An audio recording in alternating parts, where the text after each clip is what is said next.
Good morning po sa ating lahat. Before na start natin yung operation briefing, maaari po natin i-turn off yung ating cellphone, radyo, panandalian. Sa Rizal Earthquake Incident Operation period is September 17, 20XX at 600 hours. Objective, please refer sa incident action plan na binigay sa inyo.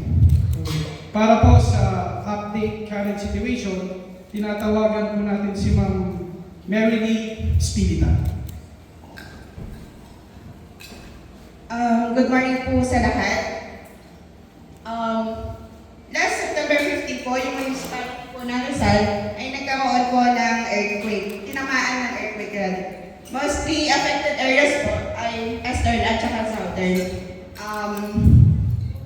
As of now, September 17, 0500 in the morning, dumating na po ang mga requested ng ating mayor for other resources and responses. And then, may mga nararamdaman po tayo aftershock ngayon, and may reported na 10 na deaths and 200 families displaced. Hanggang ngayon po ay walang pa rin kuryente. At sa mga i-deploy po responders, iwasan po natin yung tulay dito po sa Main Street. Gawa po ng not passable po siya. Focus on saving lives, provide po yung humanitarian assistance and affected population and restore critical lifelines. Para ho sa local weather forecast, easterlies affecting northern and central Luzon, pagtaya bahagyang maulap hanggang sa maulap na papawirin na may pulo-pulong mga pagulan, pagkidlat, pagkulog ang mararanasan sa Rizal dulot ng easterlies. Wind light east to southeast, coastal slight and precipitation is 40%. Para naman po sa operational assignment, Operation Section Chief for the roll call, Ma'am Lee Spilita.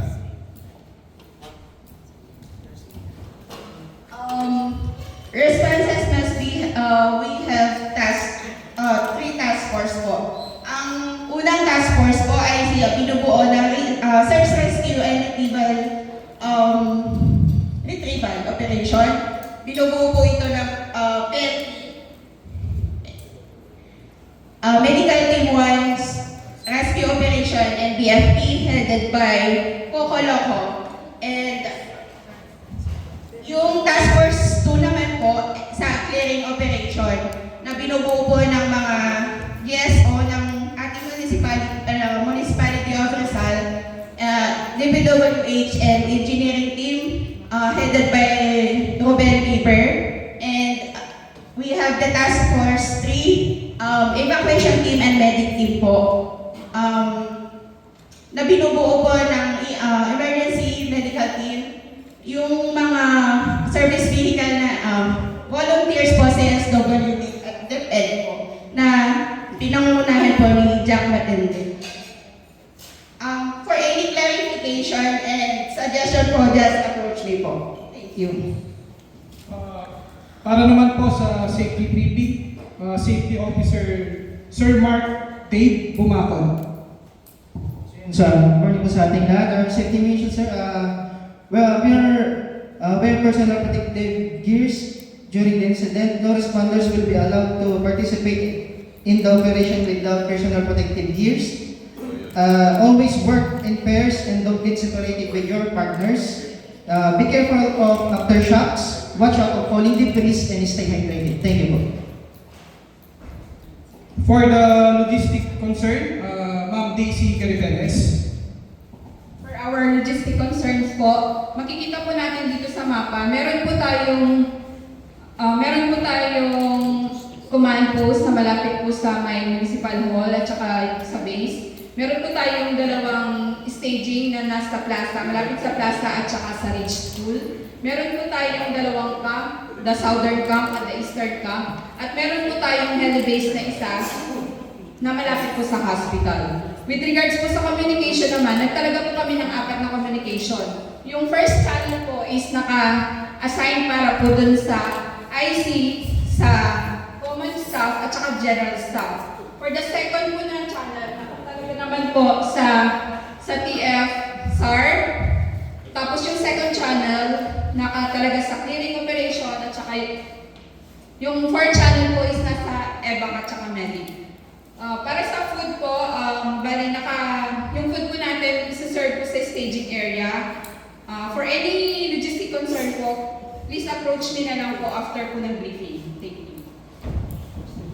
Financial concern, Financial Section Chief, Sir J.R. Lasiban. Good morning, responders. We have enough funds for this operational period. Be sure to check in. For transactions, they must be supported with official receipts and other documents. Any concerns, please refer to me immediately. I am here at the command post. For the information plan and update, Public Information Officer Bernardo Ramirez. Sir. Yeah, good morning po sa ating lahat. As for briefing, we issued already an initial press release and nag-set up din po tayo ng rooms for media press briefing at ground floor po ng munisipyo. Then may I remind everyone to kung huwag po tayo magbigay ng interview or any unofficial information. Kung may mga media press personnel po tayo dyan, sabihin niyo lang po sa akin, sa aming lumapit. Then, ako po ang sasagot ng mga information, official information, then, and communication. And lastly, do not post any unofficial information to avoid false alarm. For the cooperating agencies, the liaison officer, Sir Mario Gabriel. Sir. Magandang araw sa lahat. Nais ko lang po ipaalam na ang ating katuwang na food companies ay nag-pledge ng kanilang suporta.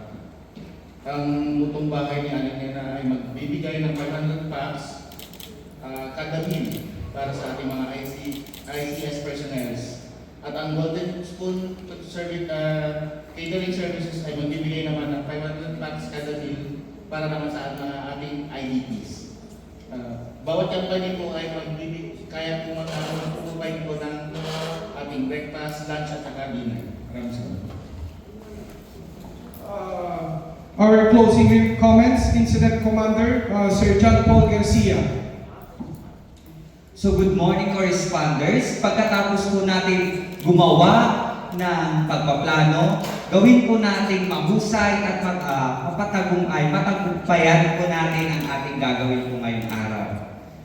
As we work, we should think of the people and to serve them. Let us continue to dedication and work together. I wish you all the best, good luck, good job, and may God protect and guide us well. Our next briefing schedule, our planning section chief, sir.